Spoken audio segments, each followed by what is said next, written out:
Welcome to bird media. నేను మీ పవన్ కృష్ణమూర్తి.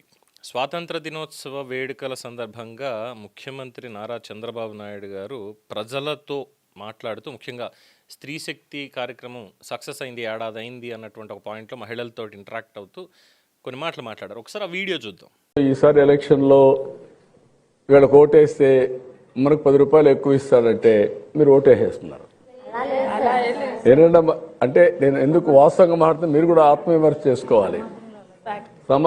ఎందుకు ఆ విషయం కూడా మిమ్మల్ని అడిగేది ఎందుకు అడుగుతున్నానంటే, ఏ రాజకీయ నాయకుడు ఇంట్లో నుంచి డబ్బులు తేడు కదా, సంపాదిస్తున్నారు వీళ్ళు వ్యాపారాలు చేసి, లేదు కదా. రెండోది మీకు ఇచ్చే డబ్బులు లంచమే కదా. ఎలక్షన్లో 2,000 ఇస్తారు, 2,000 ఇచ్చిన దానికి 2 లక్షల రూపాయలు ఆయన కలెక్ట్ చేసుకుంటాడు, అంతే కదా. ఆయన సంపాదించిన దాంట్లో మీకు పీనట్స్ ఇస్తాడు. ఒప్పుకుంటారు దీనికి? ఇది కరెక్ట్ అని చేలిపైకి ఎత్తండి. డబ్బులు కలెక్ట్ చేసి మీకు ఇస్తున్నారు, వాళ్ళు 10 రూపాయలు చేస్తే మీకు 1 రూపాయి ఇస్తున్నారు, అంతే కదా. చేలిపైకి ఎత్తండి ఎవరు అంటున్నారు. అందరి అభిప్రాయం అది. ఎందుకు ఎలక్షన్లో మనం డబ్బులు తీసుకోవడం మానేలేం?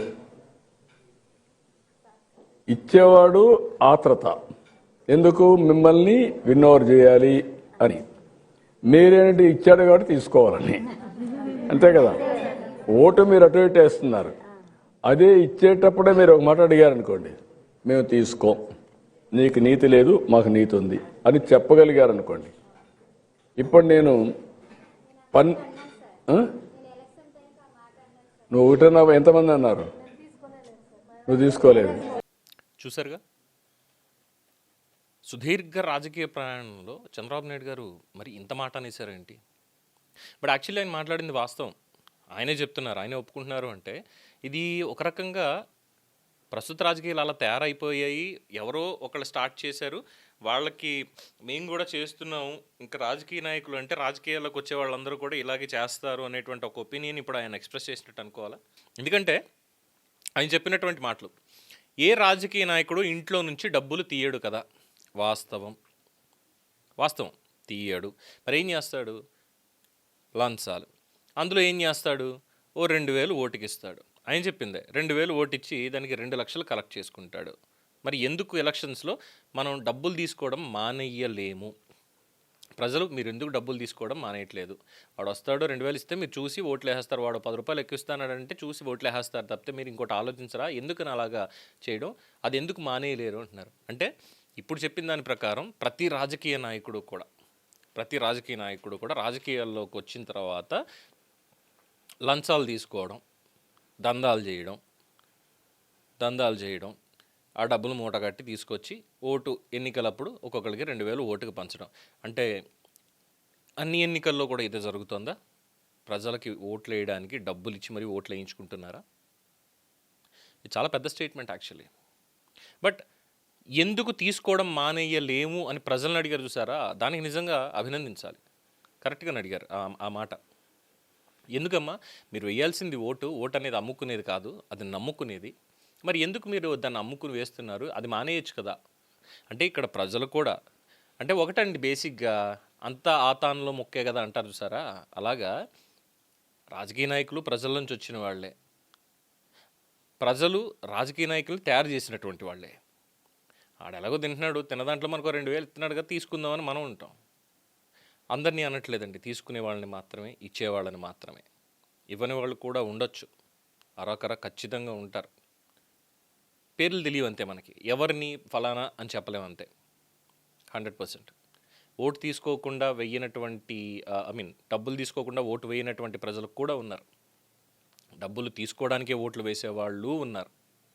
80 ఏళ్ల స్వాతంత్రంలో వీటి గురించి మాట్లాడుకోవడం అంటే చాలా అపహాస్యం అనిపిస్తుంది. నిజంగానే మన జీవితాలు మన మీద మనం ఆ ఓటును అమ్ముకుంటున్నామా? మనం ఓటును అమ్ముకుని ఏం చేస్తున్నాం? మనమే అమ్ముకుంటున్నట్టు అది. కానీ ఆయన మాట్లాడిన దాంట్లో 2,000 ఇచ్చి 2 లక్షలు కలెక్ట్ చేసుకుంటున్నారు అంటే అవినీతి ఎంత స్థాయిలో ప్రబలిపోతుంది అన్నటువంటి పాయింట్ ఎస్టాబ్లిష్ చేస్తున్నారు అనుకోవాలా. మరి దీన్ని కట్టడి చేయడానికి చంద్రబాబు నాయుడు గారి దగ్గర ఏమైనా ఆలోచన ఉందా?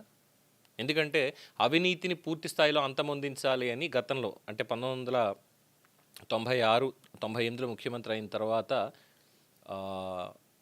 రెండోసారి 99లో ముఖ్యమంత్రి అయిన తర్వాత 2004లో దిగిపోవడానికి ముందస్తు ఎన్నికలకు వెళ్దామని ఇది అనుకున్నారు కదా. సో అనుకున్న ఆ సమయంలోనే మర్రిచెన్నారెడ్డి మానవ వనరుల అభివృద్ధి సంస్థ అనే దాన్ని ఒకటి ఏర్పాటు చేసి అందులోనే వీళ్ళందరికీ ట్రైనింగ్ ప్రోగ్రాంలు ఇవన్నీ ఇచ్చి ఎమ్మెల్యేలకి ఇవన్నీ చేయించి అందులో భాగంగానే అవినీతి మీద పూర్తి స్థాయిలో యుద్ధం. అవినీతి లంచం తీసుకోవాలి అంటే వాళ్ళ గుండెల్లో నిద్రపోతా అనేటువంటి విధంగా ఒక చట్టం కావాల్సిందే మనకంటే స్వర్గీయ పివిఆర్కే ప్రసాద్ గారితో చేయించారు. చాలా పకడ్బందీగా వచ్చింది. దాన్ని మొత్తం స్టడీ చేశారు. నేను చాలా తక్కువ ఎక్స్పెక్ట్ చేశాను ప్రసాద్ గారు. నేను అనుకున్న దాన్ని మించి మీరు చేసి ఇచ్చారు. మరి దీన్ని ఎప్పుడు మనం అప్లై చేయాలి, ఎప్పటి నుంచి చేయాలి అనేది చూడాలి అన్నప్పుడు ఇక ముందస్తు ఎన్నికలు వచ్చిన తర్వాత నెక్స్ట్ మళ్ళీ మనమే వస్తాం, ఆ తర్వాత చేద్దామండి అన్నారు. అది అలా అటకెక్కింది. ఇప్పుడు కూడా మరి దీనికి ఏమైనా ఇలాంటిది ఈ లంచాలు, ముఖ్యంగా ఓటు వేయడానికి పంచేటువంటి లంచాలకు సంబంధించి కట్టడి చేయడానికి ముందు ప్రజలు తీసుకుంటున్నారన్నది వద్దు, ముందు కట్టడి చేయడానికి ఏమైనా కార్యాచరణ ఏమైనా ఉందా అలాంటిది? ఇది చంద్రబాబు నాయుడు గారు చెయ్యాలి. అలాంటి వాళ్ళే చేసి దాన్ని అమలు చేసి రాజకీయాలకు వచ్చేవాళ్ళు ఓట్లు డబ్బులు ఇచ్చి వేయించుకోకూడదు, వాళ్ళ వ్యక్తిత్వంతో వాళ్ళ పనితీరుతో వేయించుకోవాలి అనేటువంటి దాన్ని పూర్తి స్థాయిలో ఎస్టాబ్లిష్ చేయాలి. ఎవడో ఒక డబ్బులు ఇవ్వడం మొదలుపెట్టాడు, వాడు ఇస్తున్నాడు కాబట్టి మన కూడా అడుగుతారు, వాడు ఇస్తున్నాడు కాబట్టి వాడికి ఓట్లేస్తే వాడు వచ్చి దోచుకుంటూ ఉంటాడు, రాష్ట్రం నాశనం అయిపోతుంది. సో మనం కూడా నాశనం అవ్వకుండా ఉండాలి అంటే, రాష్ట్రం నాశనం అవ్వకుండా ఉండాలంటే వాడు అంత ఇస్తున్నాడు కదా, మనం కూడా ఇచ్చి మన వైపు తిప్పుకొని దాన్ని అలాగా ఆపాలి. కానీ ఏమైంది? ఈ సైకిల్ స్టెప్ బై స్టెప్ పెరుగుతూ వస్తుంది. వాడు ఆ రోజు 500 ఇచ్చాడని చెప్పి మనం 600 ఇవ్వడానికి సిద్ధపడిపోయాం. 500 ఇచ్చాడని వాడికి ఓట్లు వేసేసారు, వాడిని గెలిపించేశారు. మనం 600 ఇచ్చాం, లేదు 1000 రూపాయలు ఇచ్చాం. ఈ 5 ఏళ్లలో సంపాదించిన దాంట్లో నుంచి వాడు ఏకంగా ఓటుకి 3000 ఇవ్వడం మొదలుపెట్టాడు. ఇప్పుడు మనం ఎంత ఇవ్వాలి? ఓటుకి 5000 చెప్పాలా? పోనీ దీనికి ఏమైనా ప్రూఫ్ మనకు కళ్ళెదరకుండా ఉంటుందా అంటే అన్నిసార్లు ప్రూఫ్ ఉండదు డెఫినెట్గా. సో డబ్బులు తీసుకున్నవాడు ఖచ్చితంగా వాడికే ఓటేస్తాడని ప్రజల దగ్గర కూడా లేదండోయ్. డబ్బులు తీసుకుని వాడికి మాత్రమే వేశాము అని చెప్పడానికి మాత్రమే ఉంటాయి తప్ప వెయ్యరు అలాగా. అది కూడా ఒకటి ఉంది. సో ఈ ఎన్నికల్లో డబ్బు అనేటువంటి విషయాన్ని రాజకీయ పార్టీలు కానీ ప్రజలు కానీ అసలు మాట పక్కన పెట్టేస్తే బెటర్ ఏమో. దీనికి ఏం చేయాలి అనేది ఇక పెద్దలే దానికి సమాధానం చెప్పాలి. నేనైతే ఇప్పటివరకు నేను 3 సార్లు నేను ఓటేశాను. 3 సార్లు నేను ఒక్క పైసా తీసుకోలేదు ఎవరి దగ్గర. నాకు ఈ క్యాంపెయినింగ్లు ఇవి కూడా నేను ఎక్కడ వాళ్ళ ఇంటికి వచ్చి అడగడాలు ఇవి నా దగ్గర కూడా ఏం జరగలేదు. నేనైతే నిజాయితీగా చెప్పగలను, ఖచ్చితంగా ఓటుకి నేను డబ్బులు తీసుకోకుండానే నేను ఓటు వేశాను. వాళ్ళు గెలిచారా ఓడిపోయారా అనేది నాకు అనవసరం అక్కడ. సో ప్రజలు కూడా ఇక్కడ మనకు ఎవరు కావాలి అనేది ఆలోచించి ఓటు వేయాలి, కానీ కాగితాలతోటి కాదు. బట్ చంద్రబాబు నాయుడు గారు 80వ స్వాతంత్ర దినోత్సవం రోజున మరి ఇంత భారీ సబ్జెక్ట్ని తీసుకుని మాట్లాడడం అంటే ఇట్స్ క్వైట్ ఇంట్రెస్టింగ్. చూద్దాం మరి దీని మీద ముందు ఇంకెటువంటి చర్చలు జరుగుతాయని. దీని మీద మీ అభిప్రాయాలు తెలియచేయండి. చూస్తూనే ఉండండి ది బర్డ్ మీడియా. ఈ వీడియో మీకు నచ్చినట్లయితే లైక్ చేయండి, షేర్ చేయండి, సబ్స్క్రైబ్ చేయండి. మరిన్ని అప్డేట్ల కోసం మా వాట్సాప్ ఛానల్ను ఫాలో చేయండి.